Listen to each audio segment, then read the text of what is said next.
You're listening to the Future Tech Podcast with Richard Jacobs.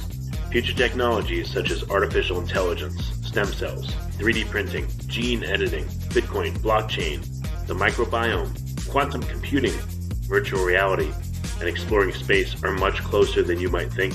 In fact, many early versions of these technologies are in play right now, and the companies that are using these technologies are the focus of this podcast. My goal for you, the listener, is to learn from these podcasts. You may very well learn something that may change the course of your life for the better, steer you towards a new career, or give you insight into addressing a thorny medical problem. Remember, this podcast and its content is informational in nature only.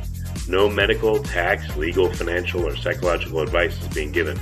If you enjoyed the podcast, please listen, subscribe, like, and tell your friends about it. Thank you.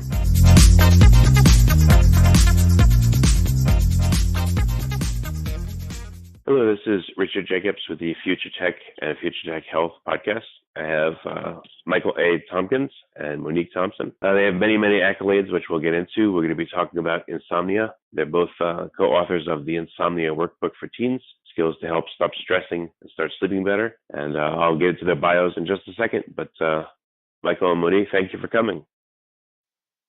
Oh, it's my pleasure. Well, if you would, can you give me a brief background of your bio? I could see, from what I have here that both of you have extremely extensive backgrounds. So, Mike, if you can go into yours first, and then Monique, I'd like to hear about you. Yeah, I'll just hit the high points. I'm co-director of the San Francisco Bay Area Center for Cognitive Therapy here in Oakland, California. I'm also board certified in behavioral and cognitive psychology by the American Board of Professional Psychology and assistant clinical professor at the University of California at Berkeley.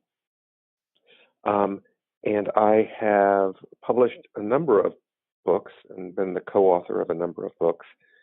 And the latest one is the Insomnia Workbook for Teens that I had the great pleasure to write with Monique, who is awesome.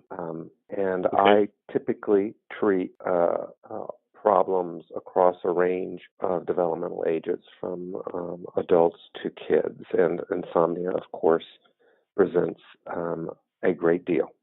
Most kids, most teens who come in for help with anxiety or depression have sleep problems. Okay, makes sense. Would you say your involvement has been in the cognitive behavioral therapy world and insomnia is just a manifestation of that, or has your focus been to help people of all ages with sleep problems specifically? No, I have been doing cognitive behavioral therapy for close to 30 years, and primarily I've treated anxiety and mood disorders. And of course, most people with an anxiety or mood disorder have sleep difficulties, and that includes kids and teens. It's only been in the last 10 to 15 years where we have, researchers have developed an evidence-based treatment for insomnia and applied it across the developmental age range, including, adolescence. And so that's called CBTI, or cognitive behavioral therapy for insomnia. And so I have been doing that evidence-based treatment for a number of years. So I guess it makes sense that if someone's troubled, if they're anxious and upset and depressed, that, they lay down to try to go to sleep and they can't fall asleep, and it takes them, an hour, hours, or maybe they wake up multiple times. I mean, how does this, when someone has these mental problems, how does that manifest in insomnia? What does the insomnia look like? What are the different types of insomnia they have? Well, primary insomnia is basically defined as difficulty going to sleep and staying asleep, which causes insufficient sleep or non-restorative sleep, meaning that people sleep, but they don't feel well rested during the day. There are a number of different sleep disorders, and insomnia is by far the most common. And typically what happens for people, and this is really what cognitive behavioral therapy for insomnia really focuses on, is what tends to happen is that there is a normal, we all have our sleep disrupted from time to time. Like if I do a long trip across the country, my sleep may be disrupted slightly, or if I'm in a stressful period, my sleep might be disrupted. Or even if I'm, in a busy but not stressed, my sleep may be disrupted. So what happens in insomnia is that there is a kind of a typical sleep disruptor, such as stress or travel. And what then happens is that the person starts to worry about their sleep. And in order to actually get enough sleep, they start changing their sleep habits. And once they start changing their sleep habits, these particular habits get in the way of sleep coming quickly and for them remaining asleep. And so the most classic thing is that they either try to go to bed earlier to get more sleep, or they stay in bed longer in the morning to get more sleep.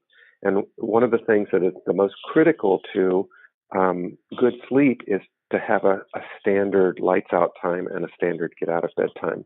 So what happens when people who struggle with insomnia, what happens there is that those two posts that basically entrain our sleep structure start to move around. And so they're always trying to play catch up. They also then start to worry about their sleep. And once that happens, then that also causes them to move into kind of a control attitude toward their sleep, which is trying to get to sleep versus waiting for sleep to come. So it seems like a catch-22 and probably like a vicious cycle. So how do you intervene to help people? What does it take in terms for them to I mean, it seems like you could sit there and talk to them and do therapy, but then they go to lay down and they may think, oh no, I hope I fall asleep, or I don't know, just get into the spiral, this rumination. This is really what is quite different from cognitive behavioral therapy from normal traditional talk therapy, is that we actually are focusing a great deal on both cognitive interventions and behavioral interventions, meaning that we're teaching certain skills. And so one of the first things that we do is we provide sleep education, because a lot of people aren't really well educated about sleep, and they have certain misassumptions about sleep. And so providing that kind of correct education can often make people feel more hopeful and less anxious about their sleep. Another thing that we do is we train people to start keeping a sleep diary, which actually focuses on many of the parameters that we will target in the treatment. When they go to sleep, how long it takes for them to go to sleep, do they awaken mid-phase in their sleep? If they do, what do they do to try to get back to sleep? How long are they awake? What do they do to try to get to sleep and stay asleep? Oftentimes that's sleep medications, and what the research tells us is cognitive behavioral therapy for insomnia is more effective than sleep medications. So we have them keep a sleep diary, and as part of that sleep diary, what we're doing is we're actually focusing on sleep efficiency rather than the quality or the quantity of sleep. Sleep efficiency is really the amount of time in bed asleep. And so what happens when you develop insomnia is that people are in bed a lot, but they're not always asleep while they're in bed. And so what we're trying to do then is also to shape certain factors that contribute to them to being awake while they're in bed. And these are often called stimulus control strategies, which is, if they're not asleep in 10 minutes, they're to get out of bed, go to their waiting place, wait for sleep to come, then go back and try again. We also teach other strategies, lots and lots of skills. Well, we'll get into the other strategies shortly. I know, just like everyone else in the world, I've had problems sleeping sometimes, and I've had to tell myself stuff like, you've fallen asleep every night for 40 some odd years. Why would you not fall asleep tonight? Or, I learned about melatonin or blackout curtains or magnesium or, canning sheep or all kinds of strategies. Yeah. See, that's a really great example, is that everyone has sleep disruption. And so what you were doing, which is what we teach too, is you were teaching to talk yourself through the worries and anxieties you might have about not going to sleep or not staying asleep. And typically for people with insomnia who are worriers, they actually start getting hit by what I call the triple whammy of sleep worry. First, they start worrying about everyday things. They tend to worry about their job. They tend to worry about relationships. They worry about world events. That tends to keep them awake. Then if they're not sleeping well, they start to worry about if they're going to sleep, when they're going to go to sleep. And then the third worry is that then they start worrying about the consequences of not sleeping well on their day-to-day functioning. So there's a lot of worry that happens for people that maintains insomnia. And so we really also teach what we call cognitive skills to actually help them come up with calming thoughts and take a look at some of these worries, evaluate these worries, and kind of come up with calming self-talk that helps soothe them while they're waiting for sleep to come, just like you do. Okay. So what are some examples? Like that was my example of what I do, but what are some examples that seem to work pretty well? Oh, well, the thing that, let me just circle back to that, because the thing that actually works the best for like 80% of people who come in with primary insomnia, one of the things that works the best is what we call sleep restriction, which is basically really getting them to actually stop trying to catch up on sleep, have a standard lights out time and a standard get out of bed time, and helping them kind of work back until they are in bed for as long as they actually need sleep. Having said that, when you're looking at sleep worry, some of the things that you're helping people do is to actually teach them skills to help them feel more confident that they have something to do while they're waiting for sleep to come. So we might be teaching sleep. We might be teaching mindfulness meditation. We might be teaching calming breaths. We might be teaching progressive muscle relaxation. We might be teaching something called savoring, which is basically focusing on positive things, pleasant activities that have occurred during the day. These are basically eyes closed, waiting for sleep to come activities. The other thing we do in terms of looking at sleep worries is taking a look at the assumptions people have about of how badly does not sleeping well affect your performance the next day. Most people tend to catastrophize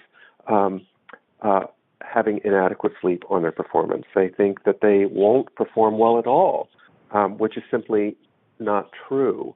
There are many evolutionary advantages to being able to perform adequately, even if we're not well rested. So we take a look at those kinds of assumptions as well. What about, I guess, future pacing and saying, I'm laying in bed, I feel really comfortable, I've got a good bed, and I'm gonna, I have like 8 hours, and I'm gonna wake up feeling really refreshed, and tonight I'm gonna fall asleep really quickly. Like talking to yourself like that and telling yourself you're gonna have a good sleep and telling yourself what's gonna happen. Is that a strategy that may work? That could work for some people, but really what you want people to actually become more comfortable with and less anxious about is the possibility that sleep might not come. It probably will come. Chances are sleep always comes. I mean, our minds have evolved to sleep. Our minds do not require our help to sleep. So what happens for people is that when they get into a control attitude about their sleep, they try to convince themselves that they can get to sleep rather than saying, sleep may come, sleep may not come tonight. If it doesn't come or it's delayed in coming, I'll probably be fine tomorrow. No need to worry. Let me just do some of these things while I wait for sleep to come. This is not a catastrophe. It is not the end of the world if I don't sleep well tonight. But really being able to actually tolerate the possibility of not sleeping well is probably more important than trying to convince yourself that you're going to go to sleep. Well, is there a sequence of things that happen as someone lays in bed and falls asleep? Like, my experience is I'll lay there.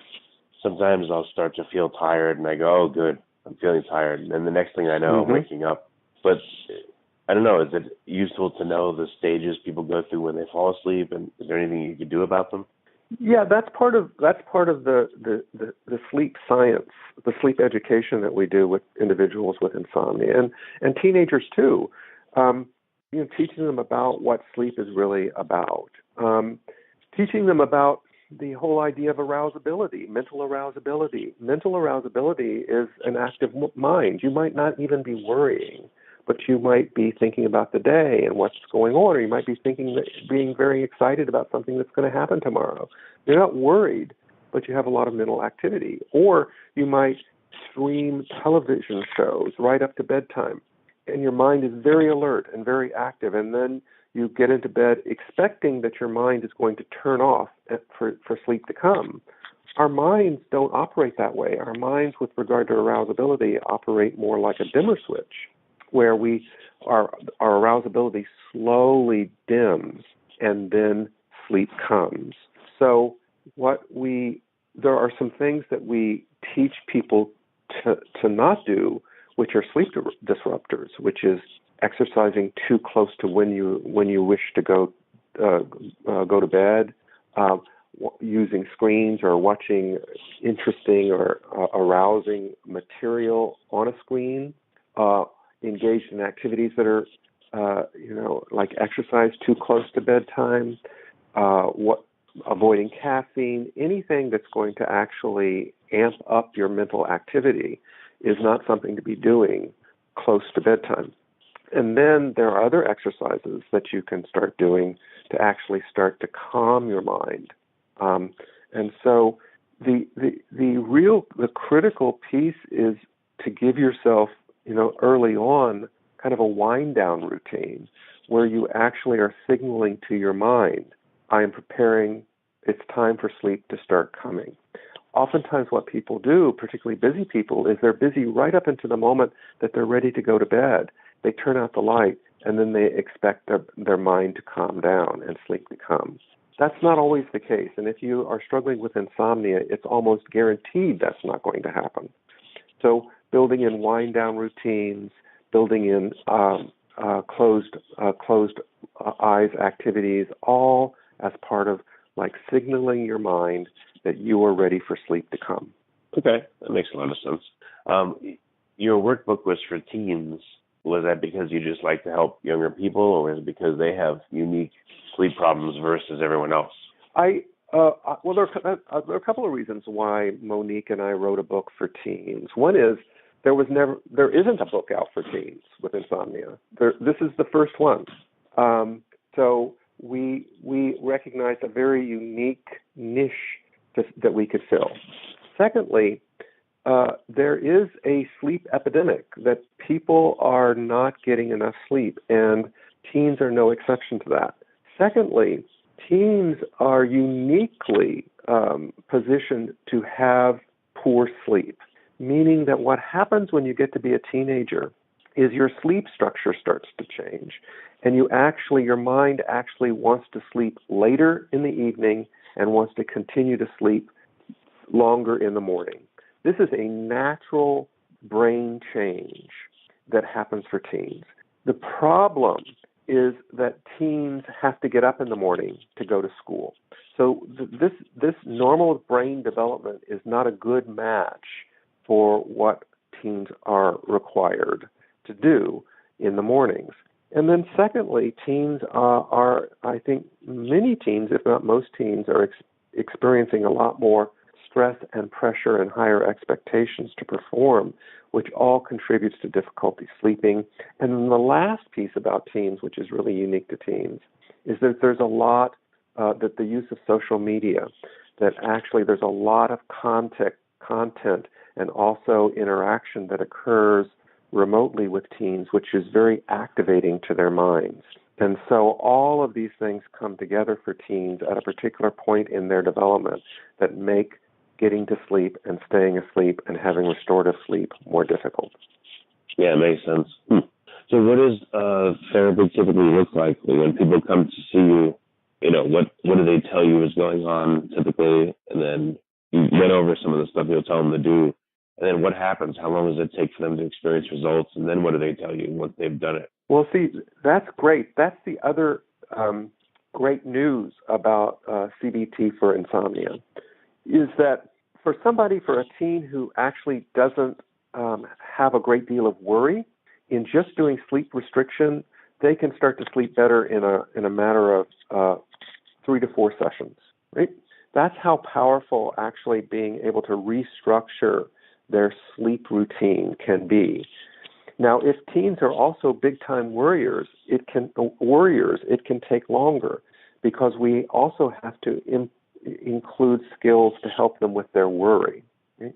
But even then, you're looking at a treatment that typically is probably 8 to 10, probably no more than 12 meetings. CBTI is a very effective treatment. And also the great thing about CBTI, it's a very durable treatment, that once a teen or an adult benefits from CBTI, they've learned skills that will help them deal with inevitable sleep disruptors and therefore not develop insomnia again. And let me rephrase that. It's like you were saying, is that we all experience sleep disruptors. So somebody who has had an experience with insomnia will have sleep disruptors again. What CBTI for insomnia does teaches skills to lessen the likelihood that when they have a sleep disruptor, that they're going to fall into these unhelpful patterns that are going to result in insomnia again. Well, that's great. I'm glad it's so effective. I would think this would be a very difficult situation that a lot of people just wouldn't respond to because of the mental game that they have to play. But I mean, how often are you successful and how often are you not able to help people? I would say that anyone who is really highly motivated to engage in this treatment will get better, right? Some people, particularly teens, some of the things that we would ask them to, well, I don't know about particularly teens, but teens, some of the things that we would ask them to do, they're going to be reluctant to do, which is like to actually put their screens to bed an hour before lights out. So if they're willing to actually do the pieces of the treatment, there's a high likelihood that they're going to get better.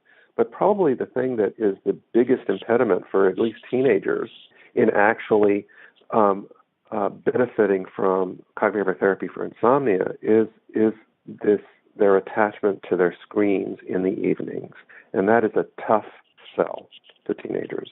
But if a teenager is willing to do that, and we can talk them through and we can help them understand this, and we can do some experiments around screen use and its effect upon their sleep, then if we can get them to do that, then they're likely to benefit from this as well. And the last piece is that, CBTI, cognitive behavioral therapy, has a long track record of many, many research studies that demonstrate its effectiveness for a wide range of problems like anxiety disorders and mood disorders. Insomnia is just one of the latest, applications of cognitive behavioral therapy. So we have years and years of research that demonstrate that cognitive behavioral therapy is effective for the treatment of a variety of different problems. And so we're accustomed to working with these problems. And what we know from CBTI is that that the research tells us this treatment will help when other treatments will not help. And when it comes to insomnia, there's plenty of research also that shows that sleep medications actually are not as effective as cognitive behavioral therapy for insomnia. They're simply not as effective. They might be fine for someone who hasn't developed insomnia, but someone who's just having some difficulty sleeping. But someone who's actually developed primary insomnia, sleep medications are not effective in solving that problem. Well, we'll get into sleep medications in a second, but I just had an idea. I don't know if it's silly or not, but what if you created a phone app that, I don't know, it's like an electronic baby that a teen would have to take care of, like, an hour before the teen's supposed to go to sleep. The phone alerts them and says, "Hey, it's me, your phone baby. Start, I don't want to see that blue light, so please, install this app and, put red light on me, and then, please turn me off. It's time for me to go to sleep. And when it wakes up, please make sure I get some natural light," that kind of stuff. There is one or two sleep apps on the market, but not something like that. The thing is that most devices these days have the blue light options, but the problem is that the research suggests that actually it's not so much the light as it is the content that is activating the mind. So, if a teen is playing a video game and they're using blue light, but that video game is very activating for their mind, that light is going to play little or no role in their mental activity. It's the game. If they're on social media and they're engaged in conversations through social media that are very interesting and exciting, then it probably doesn't matter that much what the light is doing. So really it's about getting teens to, as part of their wind down routine, to go off devices. The other piece about this that complicates it for teens is that when they look at their parents who are on devices at night, and then their parents are telling the teen to go off the device at night, teens look at this and think, well, why do I have to go off social media when you're on social media? So really, the thing that's going to convince a teen the most to go on a device diet is going to be a family who's willing to go on a device diet. Okay, it makes a lot of sense. That's good. In talking about sleep aids, from what I know, sleeping pills just make you unconscious, but they don't really help you sleep. You're not in like a restorative sleeping state. You're just like literally knocked out. Is that the case? And what can you say about sleep aids? That's pretty much the case. It depends upon the sleep med, but I think that's probably relatively accurate. The other thing about sleep medications, again, depending upon the sleep medication, is that they actually influence the sleep structure. So not only are you're not really sleeping because you're not actually going through the normal sleep process, because many of these sleep medications disrupt that sleep process, and then some of the sleep medications that you take really do knock you out, and then in the morning the person is a bit confused about, like, am I still tired because I didn't get enough sleep, or am I groggy and sedated from the medication that I used? Okay? And then those effects of the grogginess or the sedative effects of the medication, they can carry that through into the day to some degree. Some people are quite sensitive to that. That's true. There's sleep medications, but are there sleep aids that you've seen are effective or not effective, like melatonin or 5-HTP or these natural sleep cocktails with GABA and valerian root and all that stuff? I am not well versed in these nutraceuticals. The one that's been studied the most has been melatonin, and I certainly encourage people to try melatonin, particularly melatonin in response to jet lag. There is some evidence that can be helpful. But if you have something like a chronic primary insomnia, melatonin is not going to help you. If you have a sleep disruptor, but you don't have a tendency, and you don't have a tendency to develop insomnia, like if I travel to the East Coast and travel back, I might have some, that's a sleep disruptor, I might have some sleep-related difficulties for a period of time. Melatonin might help me get back on my standard sleep schedule. But if I develop insomnia, melatonin will not be sufficient. Okay. And then the sleep ritual you talked about, how long should that ritual and setup be? Is a half hour? You mean like the sleep routine? Do you mean the sleep routine? Exactly, yeah, the sleep routine. Yeah, the wind down routine? How long does that need to be effective? Can it be really short, or should be an hour and a half, or a half hour? I typically recommend that the wind down routine be at least an hour. I sometimes will experiment with my patients around that. Some people might benefit from less time, but it really is about starting with at least an hour and then working toward perhaps less time. But most of the people that I work with, really, their minds require more time to calm down than 10 minutes, right? If you don't have insomnia, then you probably are not prone to high mental arousability. One of the things that we inherit a lot of things genetically that influence our sleep. One of them is what is called our chronotype.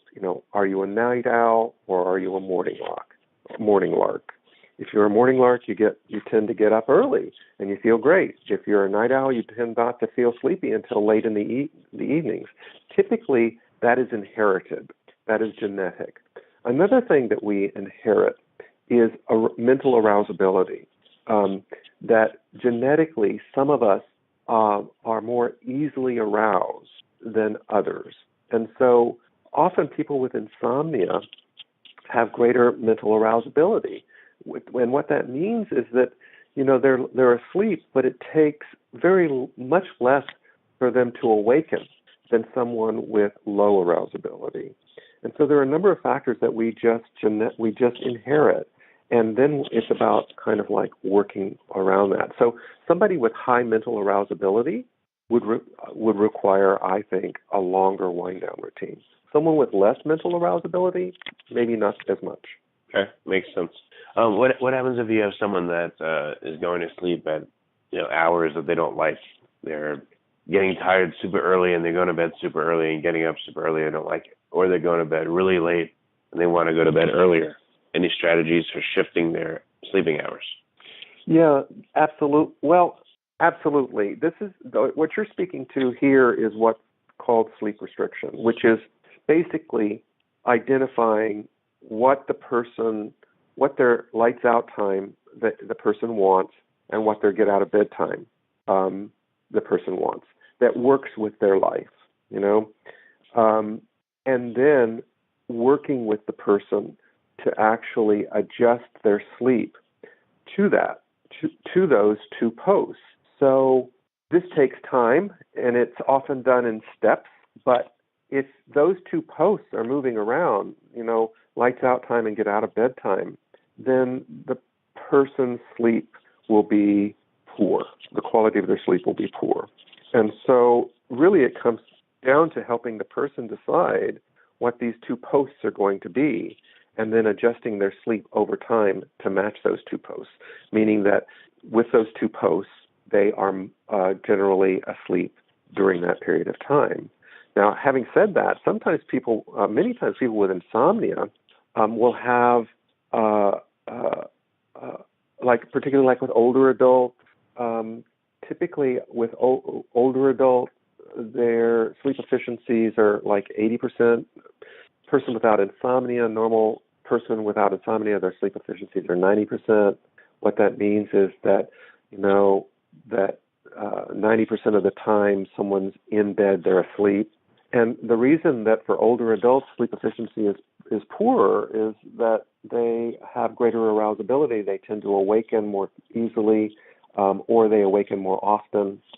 And then what happens is that also people don't adjust their sleep routine to actually their true sleep need. So older adults actually many times require less sleep. As we age, our minds actually require less sleep. So you might have been an 8-hour-a-night sleeper, and then you get into your 70s and you actually don't require 8 hours anymore. Maybe you require 7 hours of sleep, but you think that you should be getting 8 hours of sleep, and so you will stay in bed longer to get 8 hours of sleep. Those are the kinds of decisions that people make that set them up to develop insomnia. Really, if your mind and body only require 7 hours of sleep, then be in bed only for 7 hours. Okay, makes sense. Well, very good. So, we're at the end of the time. What are some resources for listeners that, obviously are having trouble sleeping?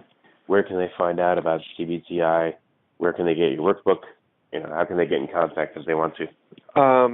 Well, in terms of the workbook, there are, you can get them, you can buy their workbook on Amazon.com or Borders, so you can buy the workbook there. There is a website, if you're interested in cognitive behavioral therapy for insomnia, there's a website through the University of Penn Behavioral Health, University of Pennsylvania. You can get more information on CBTI there. You can also check out resources in terms of the behavioral sleep medicine program at the University of Pennsylvania. There are more and more practitioners, cognitive therapy practitioners, are getting trained in CBTI. What you want to do, though, is you want to make sure that the person who is providing you with treatment for insomnia has been trained to provide CBTI. And there are certifications and treatments for people. Well, very good. Well, Michael, I appreciate you coming on the podcast, and I think it'll be a big benefit to anyone that has problems sleeping, which is everyone in the world at some point or another. So thanks for sharing. Absolutely, Rich. That's absolutely right. You're absolutely right. Everyone will have some difficulty sleeping at some point in their life. Not everyone develops insomnia. But many of the things actually in the CBTI, even if you don't have insomnia, can be helpful to you to actually get back on track if you have a sleep disruption. So thank you so much for inviting Monique and I to participate. And I'm hoping that this has been useful to your listeners.